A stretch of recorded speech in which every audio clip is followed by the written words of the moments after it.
여호수아가 여리고에 가까이 이르렀을 때에 눈을 들어 본즉 한 사람이 칼을 빼어 손에 들고 마주 서 있는지라. 여호수아가 나아가서 그에게 묻되 너는 우리를 위하느냐 우리의 적들을 위하느냐 하니 그가 이르되 아니라 나는 여호와의 군대 대장으로 지금 왔느니라 하는지라. 여호수아가 얼굴을 땅에 대고 엎드려 절하고 그에게 이르되 내 주여 종에게 무슨 말씀을 하려 하시나이까. 여호와의 군대 대장이 여호수아에게 이르되 내 발에서 신을 벗으라. 내가 선 곳은 거룩하니라 하니 여호수아가 그대로 행하니라. 이스라엘 자손들로 말미암아 여리고는 굳게 닫혔고 출입하는 자가 없더라. 여호와께서 여호수아에게 이르시되 보라 내가 여리고와 그 왕과 용사들을 내 손에 넘겨주었으니 너희 모든 군사는 그 성을 둘러 성 주위를 매일 한 번씩 돌되 엿새 동안을 그리하라.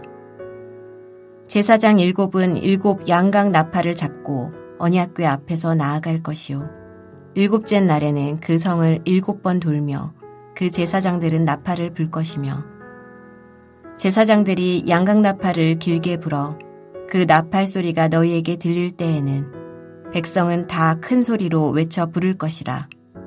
그리하면 그 성벽이 무너져 내리리니 백성은 각기 앞으로 올라갈지니라 하시매. 눈의 아들 여호수아가 제사장들을 불러 그들에게 이르되 너희는 언약궤를 메고 제사장 7은 양각 나팔 7을 잡고 여호와의 궤 앞에서 나아가라 하고 또 백성에게 이르되 나아가서 그 성을 돌되 무장한 자들이 여호와의 궤 앞에서 나아갈지니라 하니라. 이미 언급하였듯이 여호수아서 1장에서 5장 12절까지는 가나안 입성에 대한 준비 이야기입니다. 1장에서 하나님은 여호수아에게 약속의 땅을 다시 한번 확인시켜 주시고 격려하였으며 모든 이스라엘 백성들은 여호수아를 지도자로 따릅니다. 그리고 2장에서 5장까지는 두 정탐꾼을 보내고 요단강을 건너가서 기념비를 세웠으며 길갈에서 할례를 행하고 유월절을 지키는 일을 다루었습니다. 이를 통해 하나님은 과거 출애굽 세대가 저지른 모든 불순종과 불신앙을 단절시키고 하나님의 언약 백성으로서 다시 정체성을 바로 세울 뿐만 아니라 애굽의 수치, 즉 애굽에서의 노예적 삶을 청산하여 새롭게 출발하게 합니다. 특히 길갈에서 할례는 광야에서 징벌의 시간이 끝나고 아브라함과 맺었던 언약을 확정함으로써 새로운 세대를 통해 가나안을 정복하시겠다는 하나님의 뜻을 보여줍니다. 오늘 본문 5장 13절부터 12장까지는 가나안 정복에 대한 이야기로 전개됩니다. 가나안 정복의 첫 번째 전투는 가나안 중부 지역의 중심지인 여리고성입니다. 13절을 보면 여호수아는 여리고성 전투를 하기 전에 여호와의 군대 장관을 만나는 경험을 합니다. 여호수아가 여리고에 가까이 이르렀을 때 한 사람이 칼을 빼어 손에 들고 마주 서 있습니다. 그의 정체를 알 수 없었던 여호수아는 그가 우리 편인지 아니면 적들의 편인지 묻습니다. 그 사람은 아니라 나는 여호와의 군대 대장으로 지금 왔느니라 라고 대답합니다. 이 사람이 말하는 군대는 이스라엘 군대가 아닌 여호와의 명령 아래 있는 하늘의 군대입니다. 즉 누구의 편으로 온 것이 아니라 하늘 군대의 대장으로 왔다는 것입니다. 이에 여호수아는 그 자리에서 얼굴을 땅에 대고 엎드려 절합니다. 그리고는 내 주여 종에게 무슨 말씀을 하려 하시니까 라고 말합니다. 그가 신적인 존재임을 직감하고는 내 주여 라고 고백하면서 경배를 하는 것입니다. 얼굴을 땅에 대고 엎드리는 행동은 예배를 드릴 때 행하는 자세입니다. 그때 여호와의 군대 대장은 여호수아가 선 곳은 거룩한 곳이기에 발에서 신을 벗을 것을 명령합니다. 과거에 모세가 가시떨기 나무에서 하나님을 만났을 때 그 장면과 동일합니다. 모세에게 찾아오신 하나님이 이제는 군대 장관으로 여호수아에게도 찾아오신 것입니다. 여기서 거룩한 곳에서 신을 벗는 행위는 신체 중 가장 더러운 부분이 신발이기에 하나님께서 부정을 제거할 것을 요구하시는 것입니다. 또한 룻기에서 보듯 신을 벗는 행위는 자신의 주권을 포기하는 것을 의미하기도 합니다.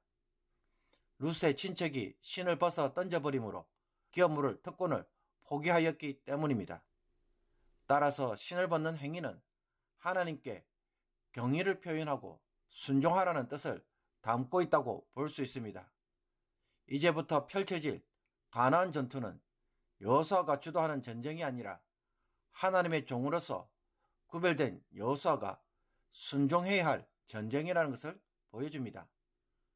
그런 후 6장 1절에서 7장까지 굳게 닫혀있고 출입하는 자가 없는 여리고성을 어떻게 함락시킬지에 대한 하나님의 특별 지시사항이라고 말할 수 있습니다. 먼저 하나님은 여호수아에게 보라, 내가 여리고와 그 왕과 용사들을 내 손에 넘겨주었으니 라고 말씀합니다. 땅 혹은 누구를 내 손에 넘겨주었다는 것은 여호수아에게 승리를 보장해 주시는 말씀인 동시에 가나안 족속을 진멸시킬 것을 요구하시는 말씀이기도 합니다. 신명기 7장 2절을 보면 하나님은 가나안 족속을 넘겨 칠 때에 진멸할 것을 말씀하셨기 때문입니다. 내 하나님 여호와께서 그들을 내게 넘겨 내게 치게 하시리니 그때에 너는 그들을 진멸할 것이라. 그리고는 모든 이스라엘 군사들이 여리고성을 6일 동안 매일 한 번씩 돌도록 합니다. 7명의 제사장들이 각각 양각 나팔을 불고 언약궤 앞에서 나아가면 백성들이 뒤따라가는 것입니다. 7번째 날이 되면 여리고성을 7번 돌고 제사장들이 나팔을 길게 불어서 이 소리에 맞춰 백성들이 큰 소리를 외쳐 함성을 지르도록 합니다. 그러면 여리고성의 성벽이 무너질 것이라는 것입니다.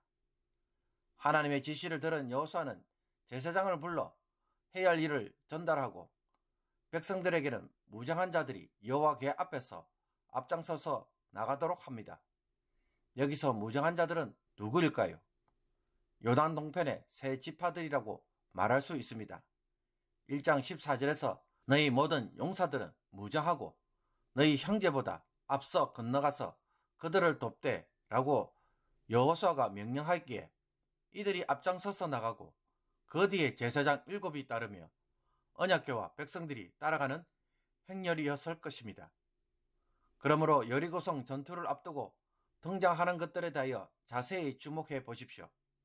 여호와의 군대장관, 제사장, 언약궤, 나팔이 등장하고 7 숫자로 시작하는 제사장과 나팔, 7일 동안 7바퀴 도는 일은 전부 무엇과 관련되어 있습니까?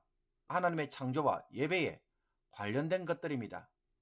그리고 양각 나팔을 부는 일은 군대를 소집하고 이끄는 나팔이기도 하지만 희년을 선포할 때도 붑니다. 가나안 땅에 안식을 선포하는 일로도 볼 수 있다는 것입니다. 이것은 여리고성 전투를 출발점으로 해서 진행되는 가나안 정복 전쟁이 어떤 전쟁이라는 것입니까? 하나님의 통치와 창조, 안식을 선포함으로 가나안에 하나님 나라를 세우시려는 일을 보여줍니다. 여기에 이스라엘 백성들이 큰 소리를 외치는 것은 이 일을 행하시는 하나님을 열렬히 환영하는 소리이자 예배의 행위입니다. 그러므로 가나안 정복 전쟁은 하나님께 예배를 드리는 일과 같은 것입니다. 이스라엘 백성들은 가만히 서서 하나님께서 하시는 일을 보고는 이 하나님을 높이라는 것입니다. 성도가 세상에서 잠시 일소를 멈추고 주일에 또 수요일에 하나님께 예배를 드리는 것은 하나님이 세상의 주인 되심을 선포하는 일과 같습니다. 하나님이 통치하시고 관리하시며 만들어 가시는 분이심을 예배로 드러내는 것입니다. 이런 점에서 우리의 예배 행위는 세상과 전투를 하고 세상을 정복하는 일과 같은 것입니다. 하나님의 백성들이 예배를 드리지 않는다면 누가 이 세상에서 예배를 드리고 하나님의 왕되심과 주권을 선포하겠습니까?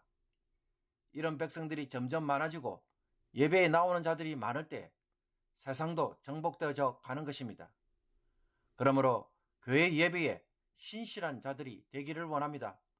모든 공적인 예배에서 먼저 승리를 하고 예배부터 세우는 일에서 승리하는 주의 백성들이 되기를 원합니다.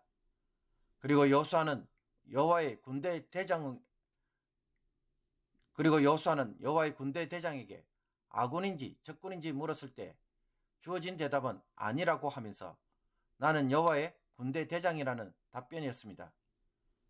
여기에는 자신은 이스라엘 편도 아니고 가나안 편도 아닌 여호와의 편이라는 뜻을 담고 있습니다. 그는 누구의 편에 서서 전쟁을 이끄시는 것이 아니라 여호와 하나님의 편에 서서 전쟁을 한다는 것입니다. 그렇다면 이스라엘은 어떻게 해야 전쟁에서 승리를 할 수 있습니까?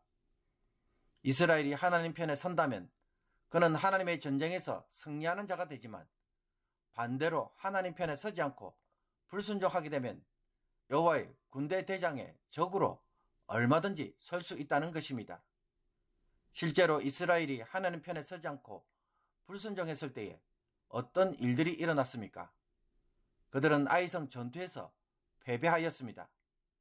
하나님이 이스라엘과 싸우시고 패배시켜 버리신 것입니다. 그러므로 내가 하나님의 백성이고 자녀에게 하나님이 맹목적으로 사랑해 주시고 은혜를 베풀어 주신다고 생각하면 그것은 큰 착각입니다. 성도의 삶에서 승리와 은혜, 복은 항상 우리가 하나님 편에 설 때 주어지는 것들입니다. 내가 원하는 삶을 추구하면서 하나님이 나의 편에 서서 승리를 주시고 도와주시기를 바라는 것은 사무엘 시대에 이스라엘이 블레셋과의 전투에서 언약을 들고 나가면 무조건 승리할 것이라고 착각하는 것과 동일합니다. 그러니 성도가 성공이냐 실패냐 라는 데 집착하면 항상 하나님이 나를 도와주실 것인지 말 것인지에 대하여 늘 노심초사하고 일의 결과에 따라 하나님이 살아계시는 분이신지 판단하며 의심하게 됩니다. 이와 달리 하나님의 편에 서서 순종함으로 오늘은 하나님이 어떤 일을 하시는지 초점을 맞추고 살아가게 되면 모든 일이 기대가 되고 하나님이 하시는 일에 대하여 점점 눈이 밝아지게 됩니다. 성공과 실패에 대한 두려움이 아니라 어떻게 일들이 흘러가는지에 더 관심을 가지면 실패조차도 은혜가 됩니다. 하나님이 그 일을 통해서도 일하고 계시기 때문입니다.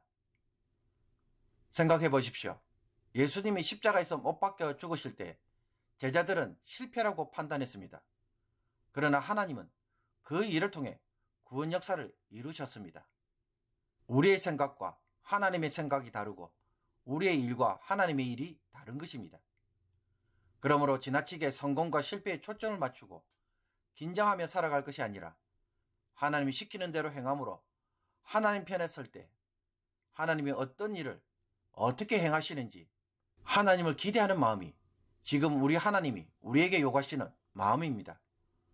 우리가 이 마음과 이 자세를 바로 세워서 이제는 특별한 일에서 하나님을 찾는 것이 아니라 하나님 편에 섬으로써 하나님의 일을 볼 줄 아는 성도가 되기를 주님의 이름으로 축복합니다.